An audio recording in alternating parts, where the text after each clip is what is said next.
Hey guys, welcome back to World Mechanics. Our mission here at the garage, guys, is to save you as much money as we can. That's why we make these absolutely free videos. Let's go ahead and start on it now.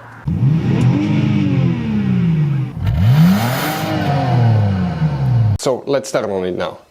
If the heater blows cold air, what we need to check, guys, multiple things can cause that. Make sure you stand till the end, but first we need to start by checking some fuses and relays as well. So we need to go ahead, open the hood, and here once you open the hood, okay, on the driver's side you see that's your car battery.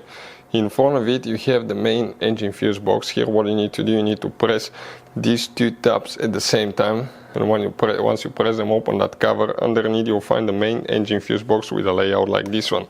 Before we guys continue, let's explain quickly why it's always a good idea to test fuses and relays.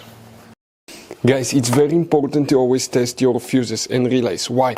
Sometimes you may think you have a good fuse, guys. It's hard to tell. Look at those fuses, right? And sometimes, okay, you pull the fuse. Okay, I'm going to get the fuse puller and I'm going to remove one fuse.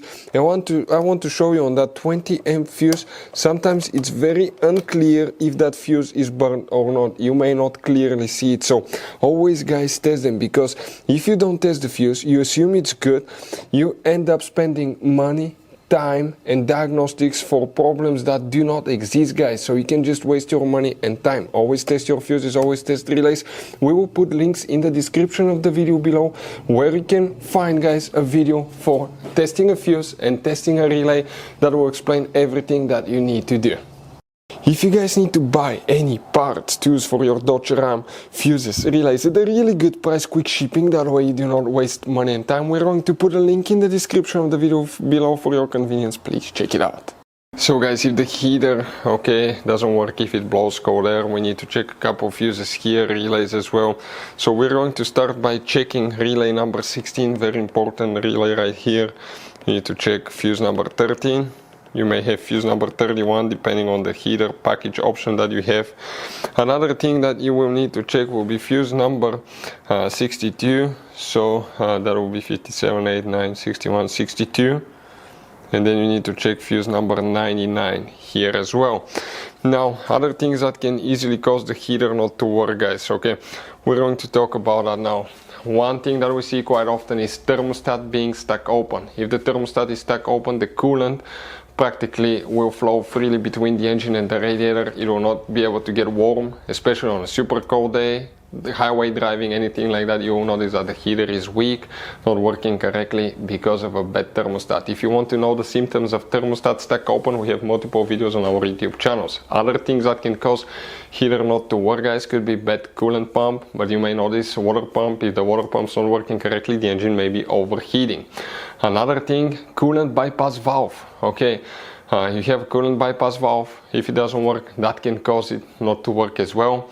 Another thing could be clogged up heater core. We have multiple videos, or there is many videos on YouTube that will teach you guys how to unclog heater core, how to replace heater core if that's the cause. Practically that will prevent coolant to flow through the core, through the heater core that releases the heat. Next, if you guys have low coolant level, that can cause it as well. Never check the coolant level when the truck is hot. Let it sit overnight, check it next morning, because otherwise it can spray and burn you.